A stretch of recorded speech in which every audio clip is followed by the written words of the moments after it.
Bonjour, aujourd'hui on va faire des chips de kale au tahini. Donc le kale c'est un chou, ça ressemble à ça. Et le tahini c'est une pâte de sésame. Je vais vous montrer ça tout de suite. Pour la recette, on va avoir besoin de chou kale.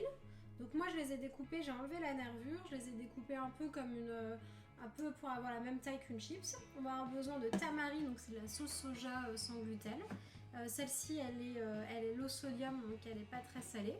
On va avoir besoin de jus de citron, de tahini, donc de la pâte de sésame, et ça c'est optionnel, c'est du piment. Je vais prendre 2 cuillères à soupe de tahini. Je mélange parce que parfois il y a une partie liquide qui est au-dessus et c'est que du gras. Et en fait ce qu'on veut c'est quand même avoir aussi du sésame.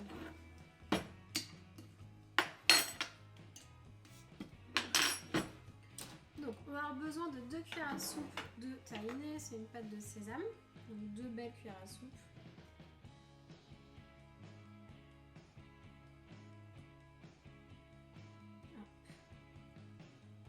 Allez, on a un tout petit peu plus parce que c'était des petites cuillères à soupe.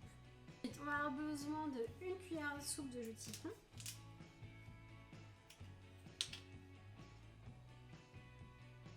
On va mettre un peu de sauce soja.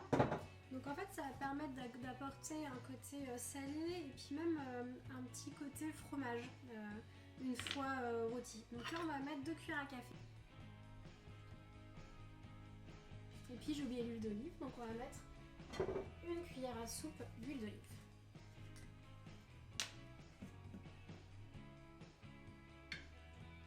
Alors le piment, c'est si vous voulez. Moi j'en ai un tout petit peu parce que celui-ci il est un peu fort. Voilà. Tout mélanger.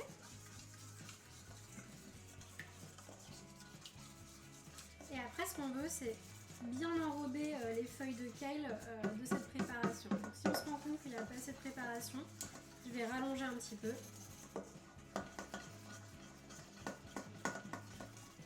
En fonction de vos goûts, vous pouvez je sais pas moi, ajouter de l'ail en poudre, de l'oignon en poudre, du paprika.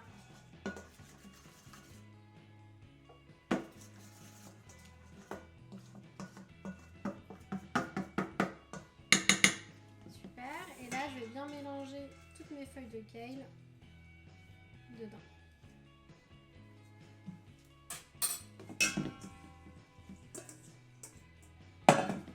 En plus cette étape en fait, on les malaxe avec la sauce, ça va permettre de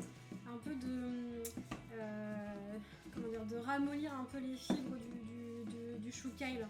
Donc ce sera plus facile à manger après. Même quand vous faites des salades, c'est toujours bien de malaxer les feuilles en fait avec la sauce.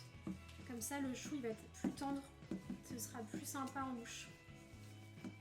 Alors là j'ai fait que pour 100 grammes parce que j'avais que 100 grammes de chou, mais vous pouvez augmenter les quantités bien sûr. Surtout que ça cuit 1 heure au four, donc autant à la limite en profiter pour faire un gros batch. Et en fait le tahini ça va être sympa, ça va ramener un peu une petite couche en plus que si on faisait des chips de kale uniquement à l'huile d'olive. Ça va amener une texture en plus en fait. Et bien sûr, et du goût, c'est une profondeur de goût avec l'amertume du tahini. Donc j'ai bien enlevé toutes les nervures du chou, donc là on voit que c'est bien mélangé. Je vais étaler tout ça sur une plaque de cuisson.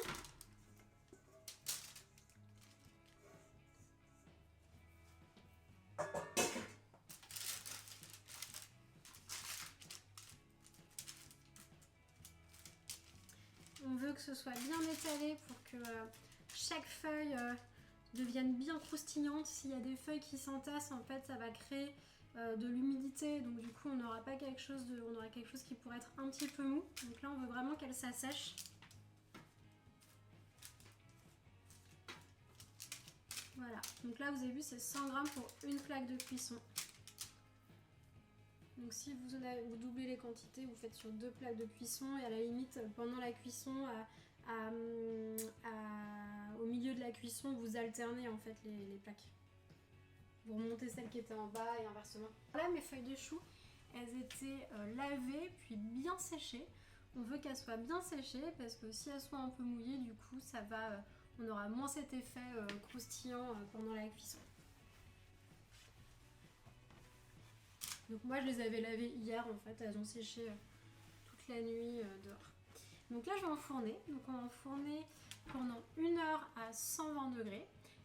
Ce que je vous recommande, c'est de faire un test au bout d'une demi-heure, vous regardez où on en est en fait, pour ajuster si besoin le temps de cuisson. Allez, j'enfourne.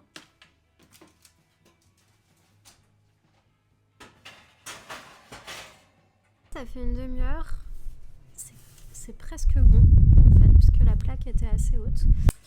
Voilà, c'est prêt. Alors ça a excessivement réduit. Donc vous pouvez partir sur en effet 200 g ou 300 g de kale à la base. C'est hyper bon. Je vais vous faire écouter un peu le bruit. Donc c'est vraiment une chips quoi. Et on va goûter tout de suite.